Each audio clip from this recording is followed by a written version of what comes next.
The Times, London, 19th of September, 1838. On the afternoon of 6th of September, the steamship Forfarshire began its journey from Hull to Dundee in Scotland. There were 60 people on the Forfarshire, which was a big, comfortable, modern ship. There was a strong northeast wind that afternoon, but at first, no one was afraid. Chapter 1. The Forfarshire. Daniel Donovan was a passenger on the Forfarshire. He stood on the deck of the ship and looked at the sea. It was difficult to stand on the deck because the wind was so strong. The ship was moving up and down uncomfortably, and Daniel felt ill. Then a big wave hit the side of the ship, and salt water flew into his face. "The wind is getting stronger," said a passenger beside him. He was a tall, dark man with a black coat, Mr. Robb, a churchman. "And it's getting darker, too." "Yes," said Daniel. "I can't see the land now." He looked to the west, but he could see no land, no lights. Only water, big gray waves with white tops, which went up and down, up and down. "But the Forfarshire is a good modern ship," said Mr. Robb. "Nothing can happen to a new ship like this. Listen to those fine, strong engines."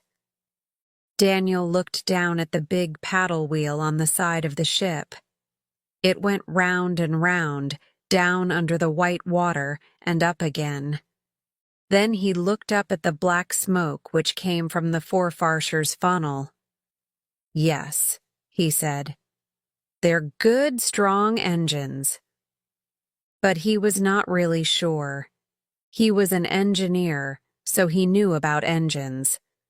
Sometimes the Forfarshire's engines made strange noises, and the paddle wheels went round slowly. Then there was a crash, and they went quickly again. Daniel was not happy. A seabird flew low across the white tops of the big gray waves.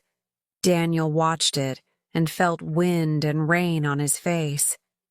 Then a door opened behind him, and a woman screamed, "Simon, come back! Come back at once!" Daniel looked behind him and saw a small boy. He was running across the deck.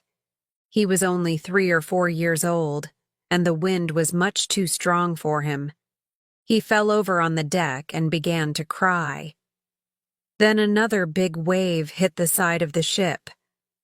The white water came over the side and carried the boy along the deck. "Help!" the woman screamed. "Save my child!" Daniel put out a hand and caught the boy's coat. Then he carried him quickly back to his mother. "Quick! Get back in, out of the wind, woman!" he shouted. He hurried through the door and closed it with a crash. "It's too dangerous for children out there." "Yes, I know," the woman said. "Come here, Simon." She sat down and held the boy with one arm. She had another child in her other arm, a little girl, about 1 or 2 years old. "Thank you, sir," she said. The ship moved up and down very quickly, and Daniel sat down beside the woman. She smiled at him, but she looked very white and ill. "I'm Daniel Donovan," he said. "What's your name?" "Mary Dawson," she said. "This is my son Simon, and my daughter Sarah." "Isn't your husband with you?" "No," she said. "He's in Scotland. We're going home to see him. It's good we're in a strong, modern ship." "Yes," said Daniel. Then for a few seconds, he said nothing. It was quiet in this room, much quieter than outside. "Mr. Donovan," said Mrs. Dawson suddenly, "what's happened to the engines? I can't hear them now. Can you Daniel listened. My God, he thought. She's right. The engines have stopped. He could hear the noise of the wind and the sea, but not the engines. You're right, Mrs. Dawson, he said. He stood up and ran to the door. Excuse me, But then he opened the door and his words were lost in the wind. Outside, he looked up at the ship's funnel. There was no smoke above it. He looked over the side of the ship at the big paddle wheels. He watched them for 2 minutes, but they did not move. And all the time, the big gray waves lifted the Forfarshire up and down, and white water blew over the deck. What's happening? Screamed Mr. Robb. Why aren't we moving? The engines have broken down, shouted Donovan. This isn't a sailing ship. It can't move without its engines. A big wave hit the side of the paddle wheel and sent white water over their heads. Some sailors were trying to put up a small sail, but the wind blew it out of their hands, away across the sea into the night. There are women and children on this ship, shouted Mr. Robb. It's nearly dark, and the weather is getting worse. What can we do? Daniel looked at him. I don't know, my friend, he shouted back. I can't do anything. Why not ask God? You're a churchman. Perhaps he'll send an angel to save us. Chapter 2. The Lighthouse. When the engine stopped, the Forfarshire was about 5 kilometers east of St. Abb's Head in Scotland. The ship was traveling north, from Hull to Dundee, but the wind came from the north, so the Forfarshire, without her engines, began to go south again, back to England. It was dark, and the wind was very strong. About 30 kilometers southeast of St. Abb's Head is a group of small rocky islands not far from the mainland. These are the Farne Islands. On one of them, Longstone Island, there is a lighthouse. There were 3 people in the lighthouse that night: William Darling, his wife Thomasin, and their daughter Grace. Grace's brothers were usually there too, but that night they were in Bamberg, on the mainland. At 7 o'clock that night, William Darling went up the long stairs of the lighthouse to light the big oil lantern. Grace went with him. William Darling was a thin, strong man about 50 years old. He moved quickly and quietly. He had a candle in his hand. Sometimes he turned to talk to Grace, and the candle light lit up the big brown eyes in his kind old face. Grace was a young woman about 22 years old. She was not very tall or strong. She had big brown eyes like her father and soft brown hair. She carried an oil can in one hand and held the side of her long skirts with the other hand. She smiled at her father while they talked. At the top of the lighthouse, Grace and her father came into a small room. This room had no walls, just big windows all around. The noise of the wind and rain was terrible here, and they had to shout to hear each other. Grace put oil in the big lantern in the middle of the room, and William lit it. When the lantern was burning, the big silver mirrors began to move slowly around it. William Darling and his daughter stood and watched them. The rain crashed against the windows, and the wind screamed like an animal in the night. God help the poor sailors to see this light, shouted William.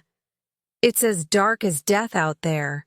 No moon, no stars, nothing but wind and rain and wild white water. Let us pray there are no ships near the rocks, shouted Grace. The storm will wreck any ship that comes near them tonight. "That's true, lass," said William. "But we can do no more now.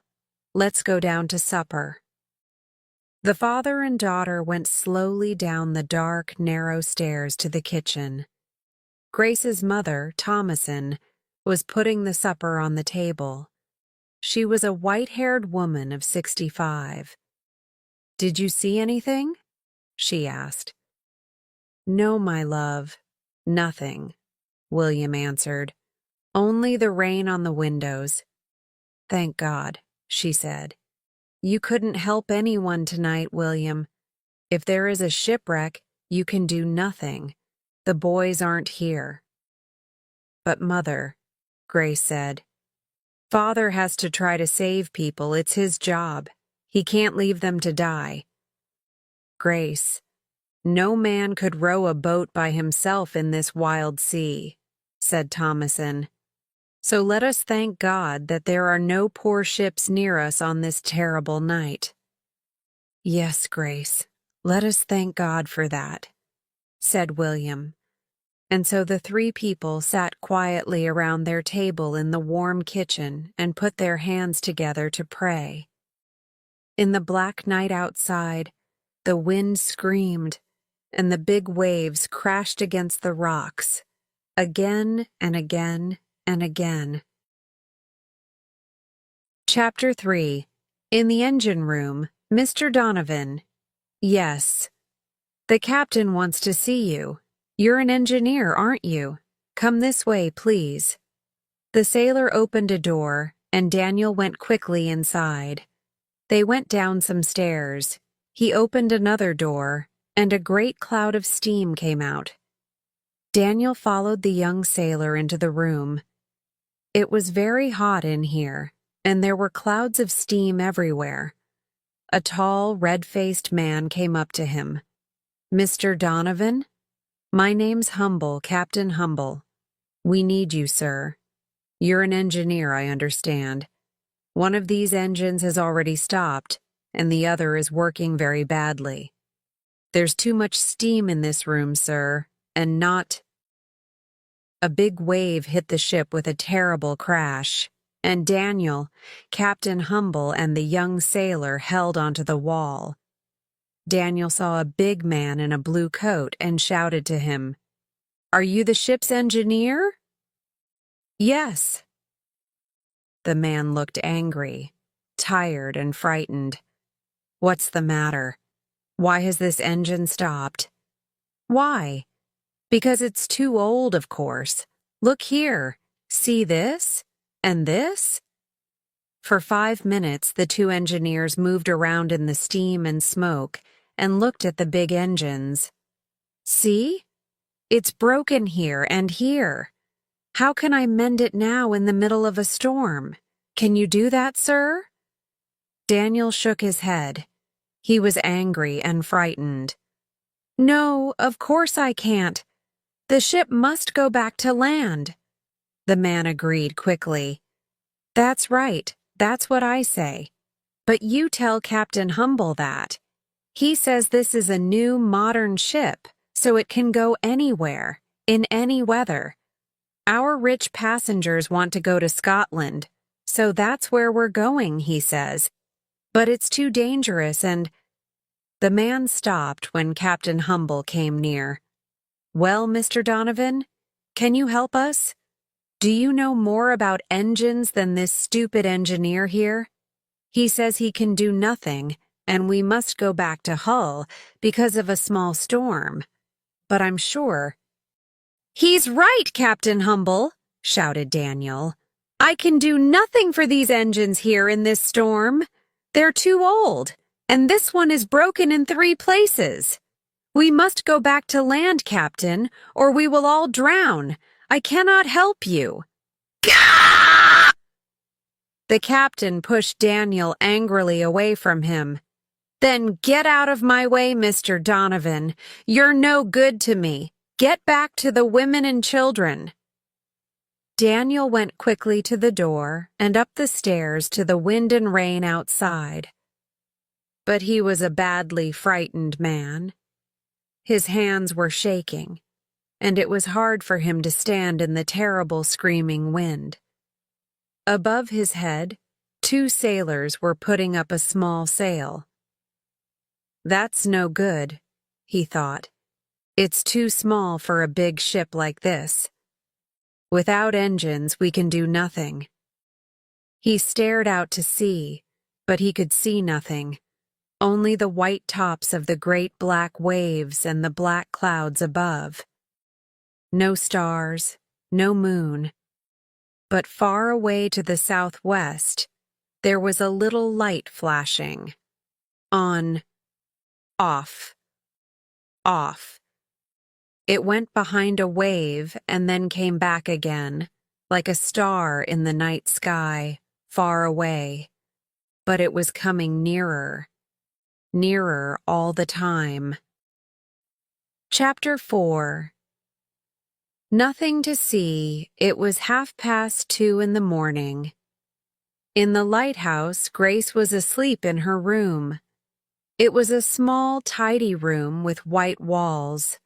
Her dress was on the back of the door, and her other clothes were on a chair by the bed. There were some books on a desk, and some seabirds' eggs on a table. Someone knocked at the door. "Grace," her father's voice called. "Wake up, lass. I need you to help me." "What is it, father?" She got up quickly and opened the door. William Darling stood there with a candle in his hand. He was wearing his big black coat and heavy boots, and his hat was pulled down over his ears. His face was tired and wet with rain. "The storm is worse. The wind is coming from the north now, and it's stronger.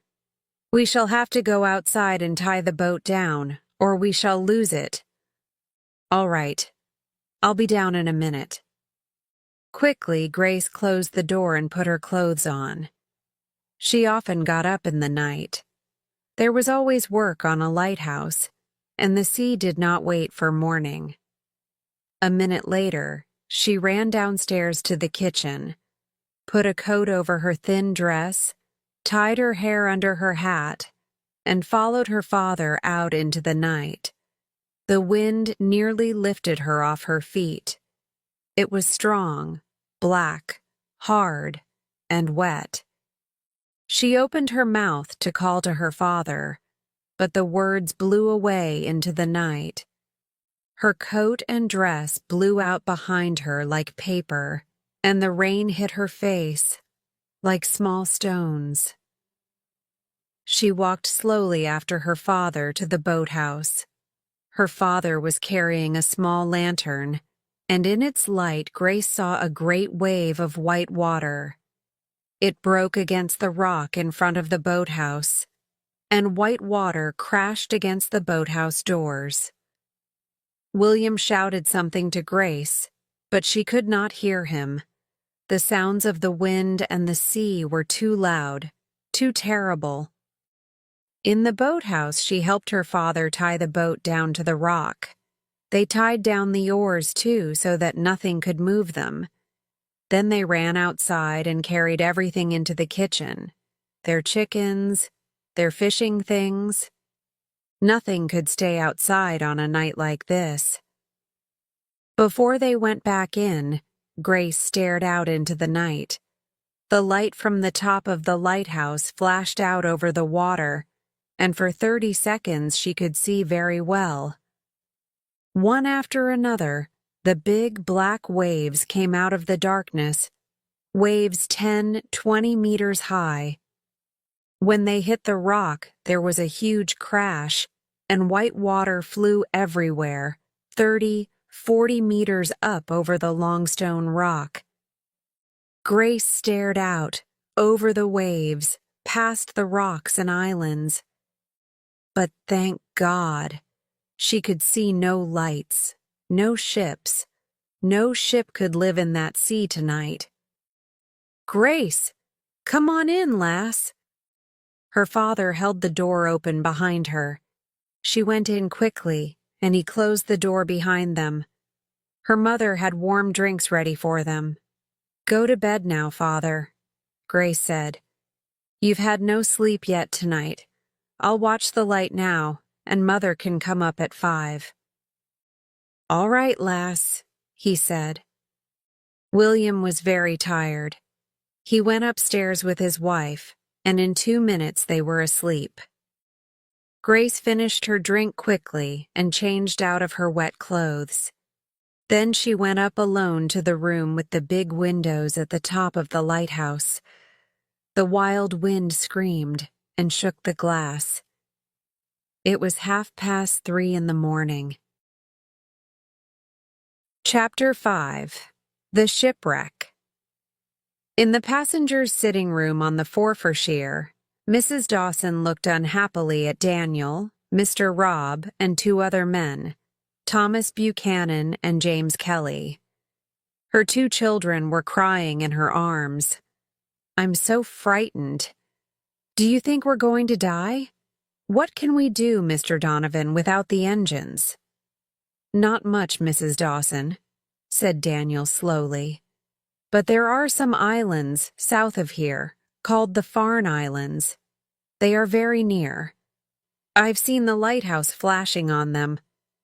I think the captain is trying to go into the quieter water between the islands and the mainland. I'll go outside again to see how near the lighthouse is. I'll come back and tell you. Daniel got up and went out into the night. It was raining hard now, and the wind was screaming from the back of the ship.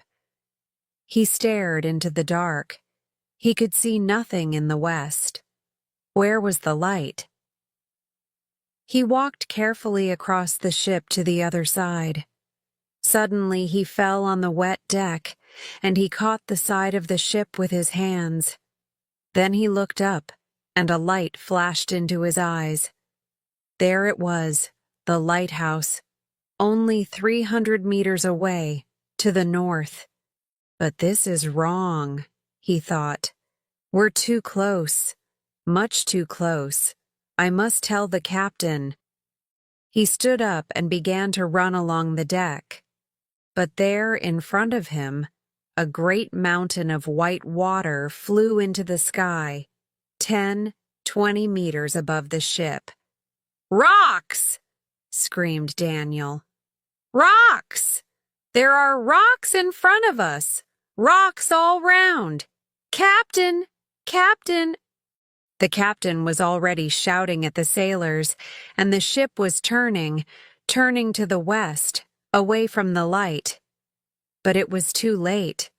There was a great crash, and Daniel and all the sailors fell to the deck. Then another crash, and another. The waves lifted the Forfarshire and threw it onto the rock, like a child playing with a toy. Daniel held onto a rope and stared into the dark. The light flashed again from the lighthouse. Then he looked back along the ship. People were running out onto the deck and screaming. Then another very big wave hit the ship. White water flew everywhere and fell on Daniel like stones. He heard a terrible crash, and more water fell on him. He opened his eyes and looked back along the ship, but there was nothing there. Nothing but black water and more waves. The ship was broken in 2, and the back of the ship, with the captain and all the rich passengers, was not there. A voice shouted into the wind, God help us! Save us from the sea, O God! The door of the passengers' room was broken, but there were still some people inside the room. Mr. Robb, Mrs. Dawson and her 2 children, Mr. Buchanan and James Kelly. Mr. Robb was praying loudly. Daniel went carefully back along the deck to the broken door. He put out his hand to touch it, and then a wall of white water hit the ship, and he could see nothing. Chapter 6. Out of the window, at 20 to 5 that morning, Grace felt a hand on her face. It was her mother. Grace was nearly asleep, The wind was screaming and shaking the big windows, and Thomas and Darling had to shout, "Go to bed, Grace. It's nearly morning. I'll look after the lantern now." "All right, Mother." Grace got up slowly and went downstairs to her bedroom. It was much quieter in her room because of the strong stone walls. She looked at the birds' eggs on her table, the books on the desk near the bed. The bed looked warm and comfortable. She smiled and began to get undressed. A little gray light was coming in through the window. "It's nearly morning," she thought. "I'll look at the sea before I go to sleep." She walked to the window and looked out. But she could see nothing because of the salt and rain on the glass. "It doesn't matter," she thought. "I'm too tired. I'll go to bed." But before she went to bed, she prayed. And when she prayed, she heard a voice in her head. "Go to the window, Grace," it said. "Go and look out." So she got up, went to the window, and opened it. The wind blew strongly into the room. It blew her hair across her face, and some books fell on the floor. In the gray morning light, Grace looked out across the sea. Most of the rocks and small islands were underwater. Big white waves were breaking over them. The sea was wild, frightening, terrible. Grace looked and felt cold. She could not remember a storm as bad as this. She thought of her warm bed and began to close the window. Then she saw the ship. It was a big ship on Harker's Rock, about 300 meters away to the southwest. A very big ship, but it was broken in two, with white water breaking all over it. Grace could not see it very well because of the rain and the sea. "Father! Father! Come quick!" She ran out of the room, down the stairs to her parents' bedroom. "Come quick! There's a ship on Harker's Rock. A big one. A passenger ship. It's broken in two." William Darling was out of bed in a second. He put on his boots and coat and followed Grace up the stairs. "Did you see any people?" "No, Father, but it's difficult to see anything in this wild sea." Her father took a telescope from his pocket and stared out of Grace's window at the wreck of the Forfarshire. He looked for a long time, then said, "I can see no one, but my eyes are old. You look, lass." Grace stared carefully through the telescope. White water crashed over the wreck. Sometimes the ship moved on the rock, and sometimes pieces of wood fell off into the sea. But she saw no people. "No, Father. I think they have all drowned." "Poor, poor people." "Yes, but it's a good thing too, William." Grace's mother was in the room now, and she was looking out of the window with her husband and daughter. "Why is that, Thomason?" William asked her. "Why?" "Because the boys aren't here, William. You couldn't take a boat out in that wild sea alone. No one could. If there are people alive on that ship now, you cannot save them, William." "I could go with him, Mother," said Grace quietly. "Not in a sea like that, Grace," her mother said. Her father said nothing. "We mustn't stop looking," said Grace. "If there is someone alive, we can't just leave them to die." And so, for the next 2 hours, Grace and her parents watched the wreck of the Forfarshire through the telescope. Slowly, daylight came, but they saw no people, only rain and waves, and a broken ship in the wild, angry sea. Chapter 7. On Harker's Rock, there were 12 people on Harker's Rock. Daniel Donovan was with Mrs. Dawson and her children, and there were 8 other people near them. The wreck of the Forfarshire was behind them, between them and the lighthouse. They were nearly dead with wet and cold. Every 2 minutes, white water fell on them.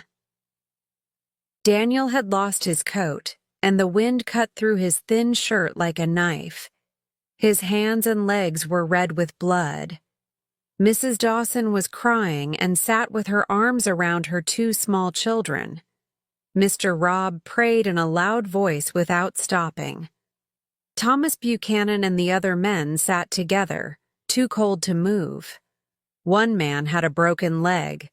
The waves got bigger, and the people on the rock moved closer together. After half an hour, Mr. Robb, the churchman, stopped praying. Daniel looked at him. He was lying on the rock, his face white and cold. His eyes were open, but he did not see Daniel's hand in front of his face. He was dead. "We'll all be dead soon," shouted Thomas Buchanan angrily. "No man can live long here in this wind." "Why don't they come from the lighthouse to save us?" shouted James Kelly. "The lighthouse!" Daniel remembered it suddenly. "We must wave to it," he shouted. "They can't see us here. Come up onto the top of the rock. Wave to them." Daniel and James Kelly climbed to the top of the rock, but at first the others did not move. They were too cold, too tired, too frightened. Thomas Buchanan had to hit them and push them to the top of the rock. The wind was very strong there, so it was difficult to stand. They held on to the rock and shouted and waved at the lighthouse as hard as they could. No one answered. Behind the wild sea and the rain, the lighthouse stood still and quiet. A few minutes later, the light stopped flashing. But they saw nobody. One by one, the men came down from the top of the rock and sat with their arms around each other, out of the wind. Only Daniel and Thomas Buchanan stayed on top of the rock. They waved and shouted and cried, but they saw no one. Their faces were as cold as death, and salty and wet from the sea. Chapter 8. The worst sea this year, Grace saw them first. Her mother was cooking breakfast in the kitchen, and her father was turning off the lantern. Grace was still looking out of her window through the telescope. For a second, she saw a man on top of the rock. Then she could not see him behind the waves. But a minute later, she saw him again, and there were 2 men this time. They stood together and waved wildly. Then the rain came, and she could see nothing. But perhaps there were 4 or 5? She put down the telescope and called her father. "Father, come quick. There are men on the rock. They are still alive." William Darling ran into the room. He saw them. He put down the telescope and looked at his daughter. "We must go, lass," he said quietly. "You and I, we must take the boat and save them. Will you come?" "Of course, father," she said. "If we don't save them, who will?" "That's right, lass." William Darling looked out of the window unhappily. "I've not seen a worse sea this year. No boat could come from the mainland in this wind." Grace's mother came into the room and heard him. "You can't go, William," she said. "Grace is only a girl. Look at that sea. You'll both drown." "We have to try, Mother," said Grace angrily. "Think of those poor people, alone on that rock. We live on a lighthouse. It's our job." "It's a job for your father and brothers, Grace, not you. You'll drown." "How will that help those men?" "How will it help them if we do nothing?" Thomas and Darling looked out of the window again at the wild, angry sea. She shook her head. "Perhaps you'll get to the rock, Grace," she said, "with God's help and the wind behind you.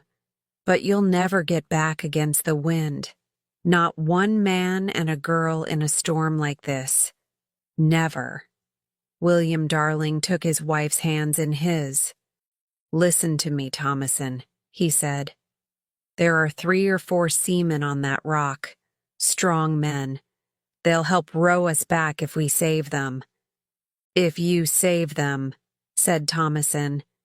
"And if you don't?" At first, William Darling did not answer. He looked into his wife's eyes. "We're going, Thomason," he said quietly. "We have to go. Come down now and help us with the boat." Outside, in the terrible wind and the rain, it took them 15 minutes to get the boat ready. 3 times the waves nearly broke the boat on the rock. William got in first and sat at the front. Grace and her mother held the boat away from the rocks. William got 2 oars ready and waited for the next wave. "All right, Grace, get in now," he shouted. Grace jumped into the boat, and William pulled hard with the oars. 1, 2, 3 pulls, and then a wave lifted the boat and the oars were pulling at air. But they were away from the rocks. The boat came down between 2 waves, and Grace quickly got her oars out. They both pulled hard together, but carefully too. They did not want to lose an oar in the wild water. Grace was cold, and her dress and hat were wet. She was afraid, but happy and excited too. "This is what God wants me to do," she thought. At the top of a wave, she could easily see across the long stone rock to the other side. Then the boat went down between the waves, and she could see only mountains of wild water everywhere. "Pull left, left," William shouted. "We must keep the rocks between us and the worst waves." Grace pulled hard at her oars and watched the waves. "God will help us save them," she thought happily. "I know He will." Outside the lighthouse, Thomason Darling watched the little boat. She saw it for a second. Then it went behind a wave and came up again. "It's not possible," she thought. "No boat can live in a sea like that. Oh God, please save my husband and daughter." She watched and prayed, and the little boat got smaller and smaller on the wild, gray sea. Chapter 9. Angel in the Storm. "Help me, Mr. Donovan. Please help." "How can I help you, woman?" Daniel shouted at Mrs. Dawson. "How can anyone help?" He was too cold, too frightened, too tired. He couldn't think now. "Please help my children," cried Mrs. Dawson. "Keep them warm for me. They're so cold." Daniel put his arms around the woman and her children. It was true. The children were cold. Very cold. Their eyes were open, but they were not moving. He tried to warm them with his hands. He shook them, but they did not move. "It's no good, woman," he said. "No one can—" "They're not dead yet," screamed Mrs. Dawson. "I know they're not dead." She looked into her children's faces. "Wake up, Simon. Sarah. God will save us soon. Please don't die." Daniel was tired and angry. "Don't be stupid, woman," he shouted at her. "We're all going to die. Don't you understand? No one knows we're here." Mrs. Dawson stared at him. Her face was wet with rain and her hair was blowing in her eyes. "God will send someone," she said. "He must. I know He will. Who's He going to send? An angel?" Daniel laughed angrily and looked at the wild, empty sea. but Mrs. Dawson was still screaming. "Someone must come!" she shouted. "We can't die here. Go to the top of the rock and look again. Tell them about my children." "Your children are—" But he was afraid to say it. He turned away, angry with himself, and climbed to the top of the rock. The wind screamed in his ears. He looked across to the lighthouse and saw nothing, only waves and more waves.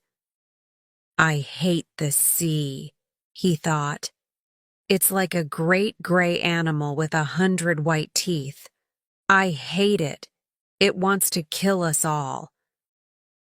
And then he saw the boat. He saw it only for a second. It was on top of a white wave. It went down behind the wave, but then it came up again. Down and up again. And it was coming nearer. A little boat with 2 people in it. He held the rock and stared at it. The boat came nearer and nearer still. Then a great mountain of a wave came, with white, angry teeth, and the little boat went down behind it. "No!" Daniel cried. "No, please God, no!" The boat came up on top of the wave, with white water all around it. The oars were up, out of the water. For a second, the boat began to turn on its side. Then the oars went down into the water, and the boat came down the side of the wave. Daniel could see the 2 people in the boat now. One was a man. One was a young woman. He got up and ran down the rock. He was crying and laughing at the same time. "It's all right, Mrs. Dawson," he shouted. "It's all right. Look there. Look, your angel is coming." Chapter 10. Too Many People. Grace looked quickly behind her and saw the people on the rock. They were waving, shouting, laughing. But there were 8, 9, perhaps 10 of them. Too many for this small boat. She looked back at the waves and pulled hard and carefully with her oars. It was more than a kilometer around the islands from the lighthouse to the ship, and every wave, every rock was different and dangerous. She was tired now, but the job was not finished. The wrecked ship on Harker's Rock was still 50 meters away. "How many can you see, Grace?" her father shouted. She looked again. 10, 12 perhaps, she said. "It's too many, Father. We'll all drown if they try to get in." "Yes. Put me on the rock, lass, and then take the boat out again," shouted William. "I'll talk to them. We can't take more than 5 the first time." It was very dangerous near the rock. In the best place, the waves went up and down 2 or 3 meters every minute. If we make one mistake, Grace thought, the boat will break into 50 small pieces, and we'll be on the rock with the others. Carefully, slowly, Grace and her father tried to get the boat near the rock, but 3 times they had to pull away at the last minute. Then, the 4th time, William Darling jumped. The passengers pulled him onto the rock. Grace quickly rowed the boat out to sea again. She was alone in the boat now, and the boat moved differently. She was tired, and her arms and back were hurting, but she knew about boats. Watch the sea all the time, she told herself. The waves must meet the front of the boat first, or the boat will turn over. Forget the cold and the rain and the wet. God will help me. On the rock, William Darling spoke quickly. "I'm going to take the woman back with me," he said. "And that man there, with the broken leg. Then I need 3 strong men to help me row the boat." He looked at Daniel Donovan and 2 others. "You, man, and you, and you. The others must wait here. We'll come back for you later." "No, by God." "Why me?" shouted James Kelly. "I want to come now." "You're going to stay here, sir?" shouted William angrily. "Don't you understand? If you get in the boat, we'll all drown." "And my children," cried Mrs. Dawson. "Don't forget my children." William looked at her unhappily. He held out his arms. "Give the children to me, Mother," he said. Carefully, he took the boy and the girl from her and put the little bodies on the rock near the sea. They were dead and cold. "They are in God's hands, Mother," he said. Then he spoke quickly and quietly to Daniel Donovan. "When the boat comes, help me get the woman in. We can't take her children." Daniel agreed. William put his arm around Mrs. Dawson and waved to Grace. Carefully, slowly, she rowed the boat into the rock. It was harder without her father. The wind and the waves moved the boat more quickly, and Grace was very tired now. One mistake meant death for them all. She came closer. 20 meters, 10, 7, 5. A big wave lifted the boat, then a smaller one behind it. She pulled hard on the oars and threw a rope to a man on the rock. Then her father got into the boat, with a woman in his arms. She was screaming, "My children! Bring the children, please!" "No, Mother." William Darling took the oars. "Help her, Grace." Grace went to the back of the boat with the woman and held her. Daniel Donovan and 2 other men got in. They were carrying the man with the broken leg. The front of the boat was very near the rock now, too near. Grace looked behind her and saw a big wave. "Pull, Father!" she shouted. "Pull hard!" She stood up and pushed against the rock with an oar. The boat was very heavy now with all these people in it. William pulled hard with his oars. The big wave came in and broke into white water all around them. But the boat did not hit the rock. William pulled again and shouted, "You men help me! Take the oars! 1 each!" The little boat was very full. The sides were only just above the water, and often the water came in. Grace threw it out with her hat. The wind and waves were against them now, and the 4 men had to row hard. But slowly, very slowly, the lighthouse came nearer.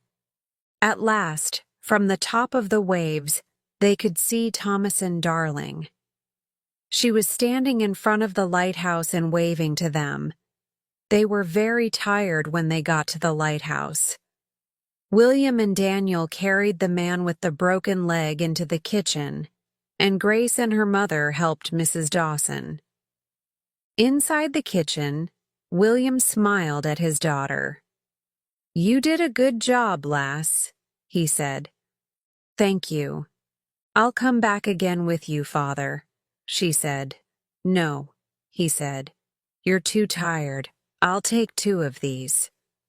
He looked at Daniel and the other 2 men. "Which are the strongest?" he asked. Daniel was very tired. There was a fire in the kitchen, a warm, beautiful fire. He wanted to lie down in front of the fire and go to sleep for a long, long time. But William Darling's quiet brown eyes were looking at him. "I'll come with you," Daniel said. "I'll come too," said Thomas Buchanan. William Darling smiled. "Good men," he said. "Can you 2 men row as well as my daughter?"